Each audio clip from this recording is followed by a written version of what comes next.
Welcome to our channel. Today, we bring you news that weighs heavy on the heart.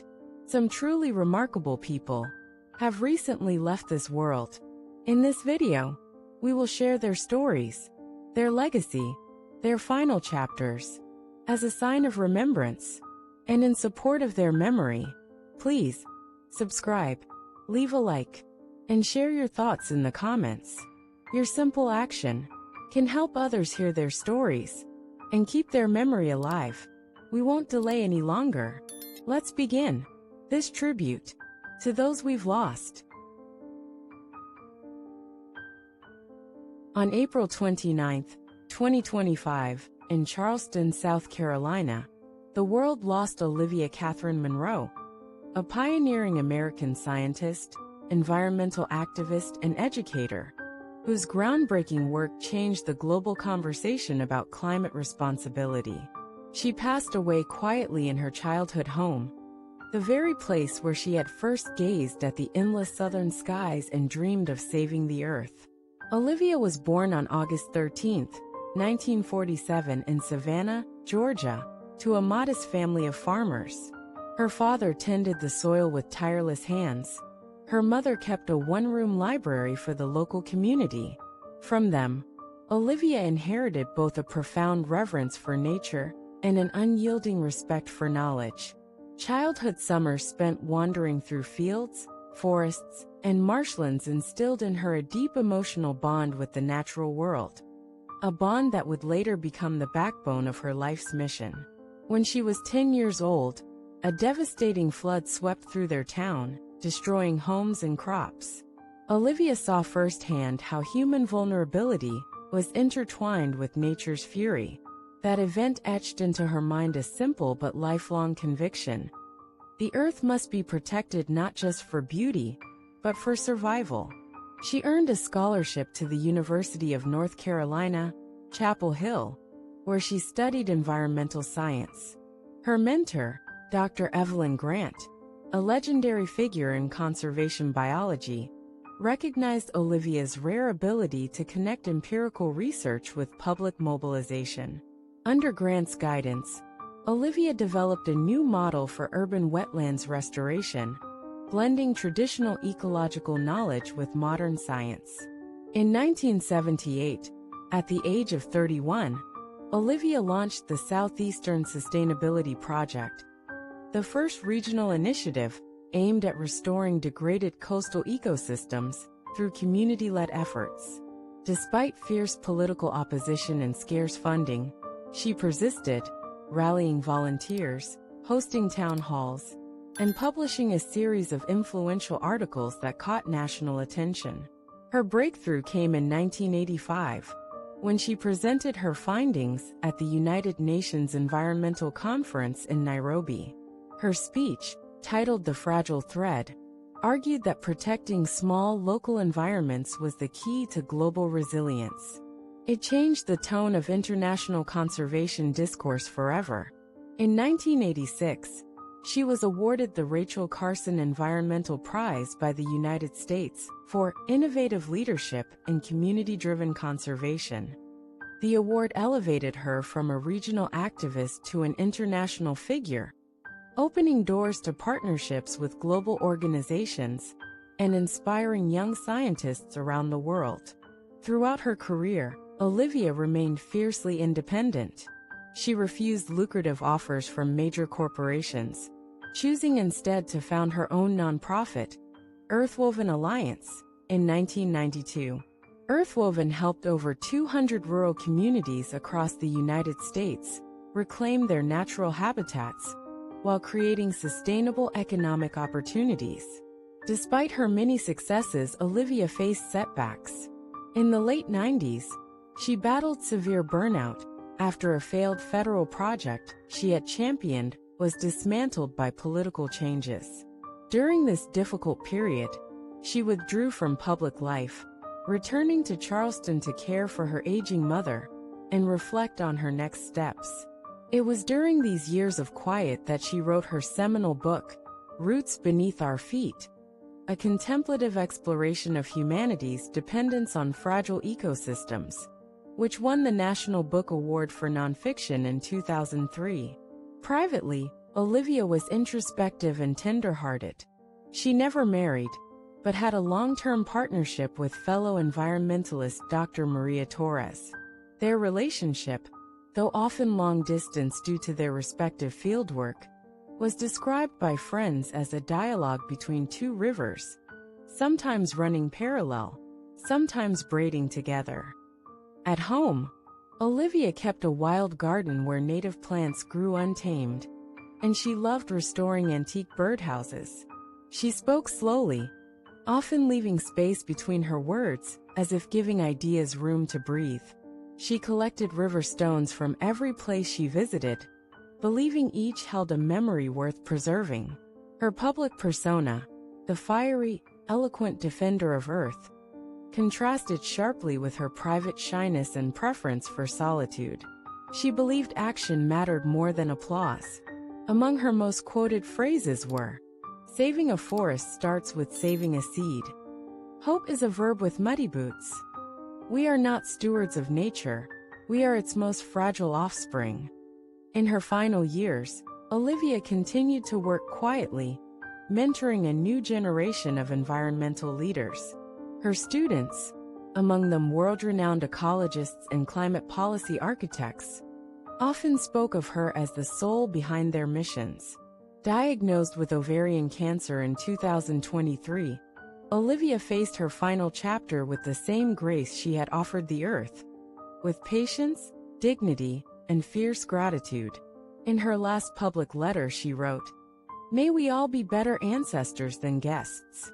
Her final days were spent in the home her father had built, surrounded by the songs of marsh birds and the scent of honeysuckle.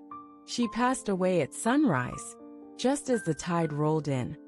A fitting farewell for a woman who had lived her life according to the rhythms of the natural world. Olivia Catherine Munro left behind not just memories, but an entire era embodied in her writings, ideas, and students. On April 30, 2025, in Austin, Texas, the world mourned the passing of Thomas Everett Chandler, a groundbreaking American musician, songwriter, and educator, whose work forever altered the landscape of American folk and blues music.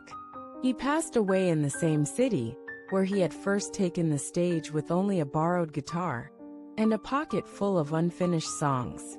Thomas was born on February 16, 1948, in Jackson, Mississippi.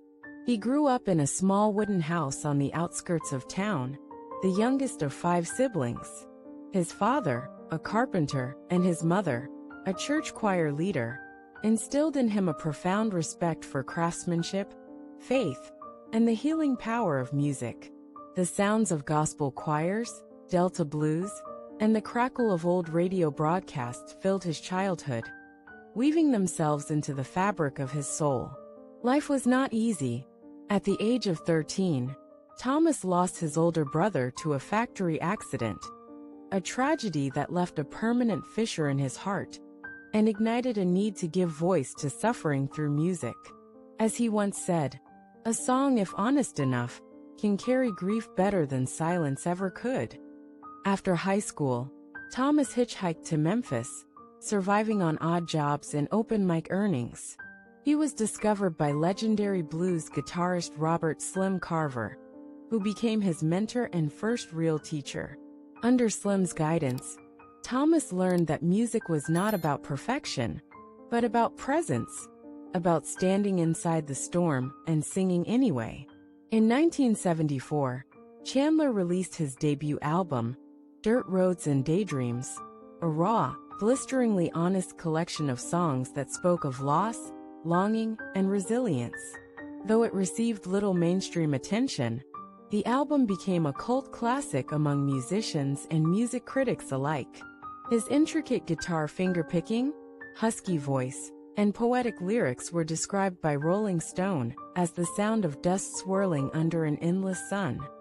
Throughout the 1980s and 90s, Thomas pioneered what would later be called New Americana, blending traditional folk, blues, and roots music with contemporary storytelling.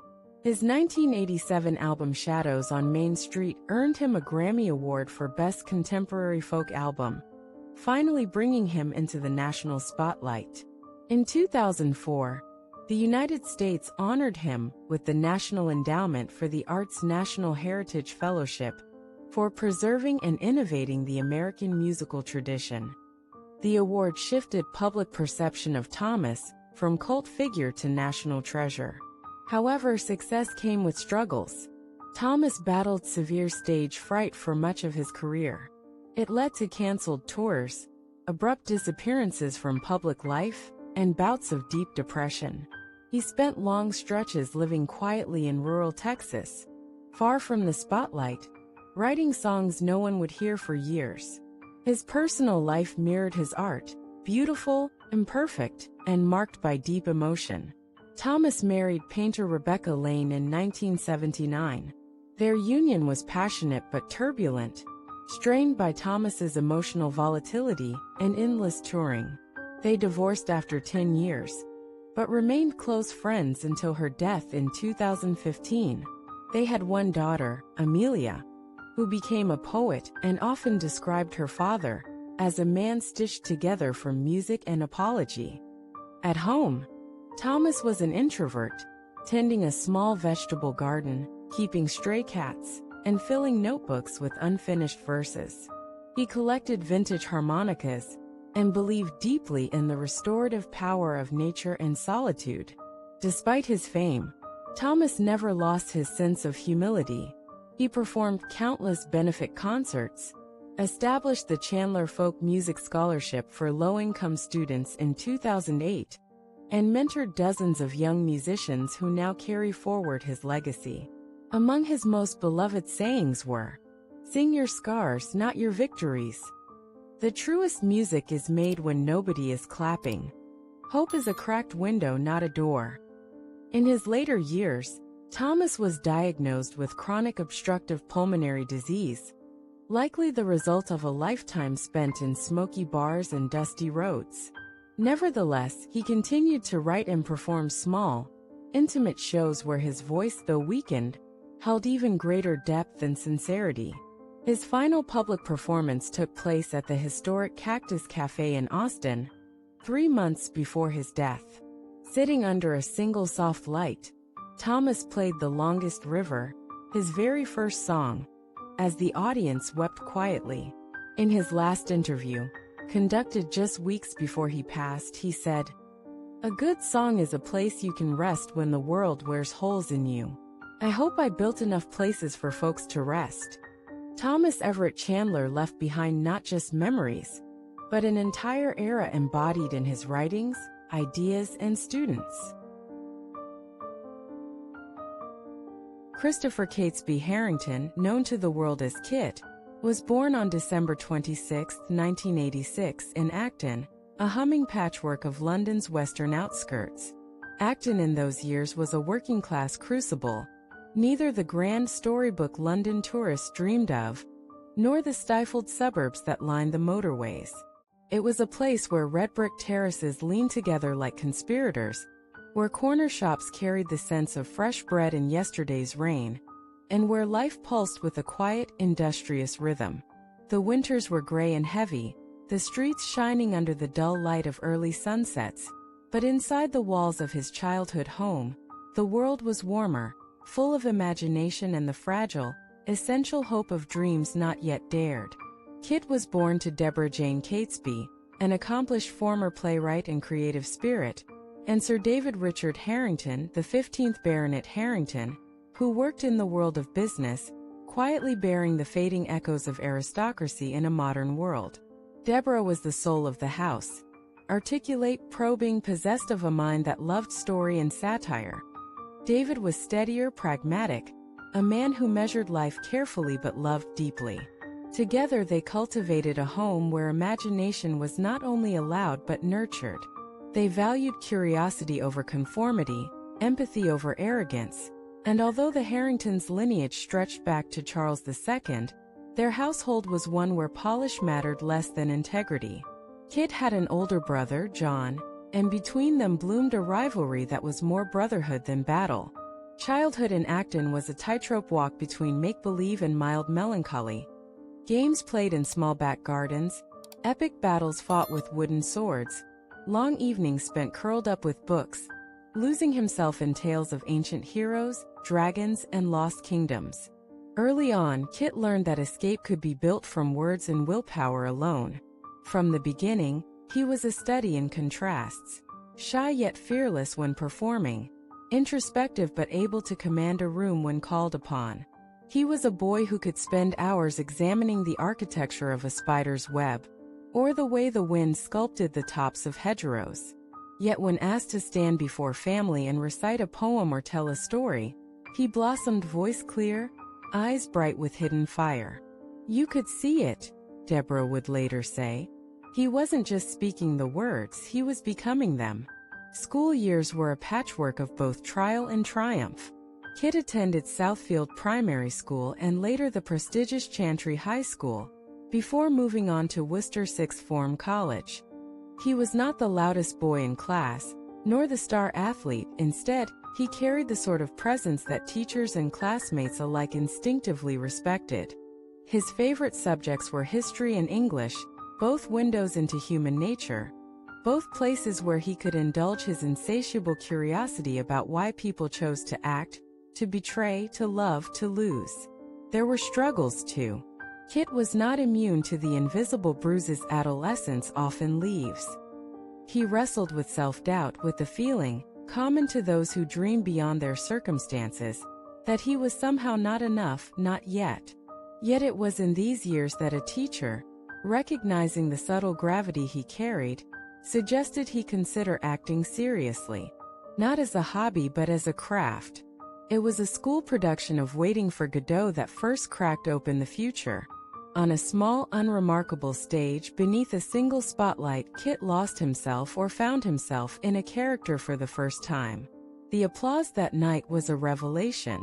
It wasn't the clapping he remembered later, but the silence just before it. That breathless moment when he felt connected to something larger than himself. Determined to refine his craft, Kit enrolled at the Central School of Speech and Drama, part of the University of London. There, he trained among peers who were as hungry as he was, navigating the brutal discipline of voice work, movement, text analysis.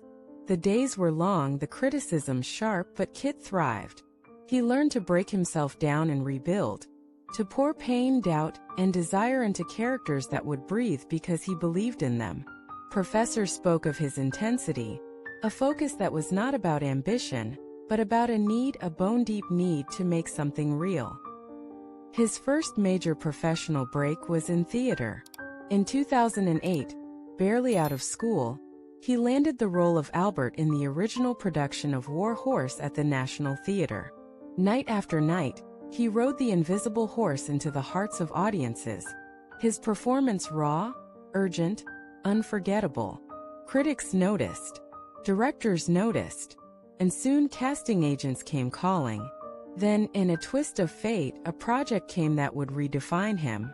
Game of Thrones, a sprawling epic adapted from George R.R. Martin's novels, was casting an ensemble of unknowns. Kit auditioned for the role of Jon Snow, the brooding bastard son of Ned Stark, and landed it. His life changed overnight, though at first he barely noticed. "It felt like another job," he once said.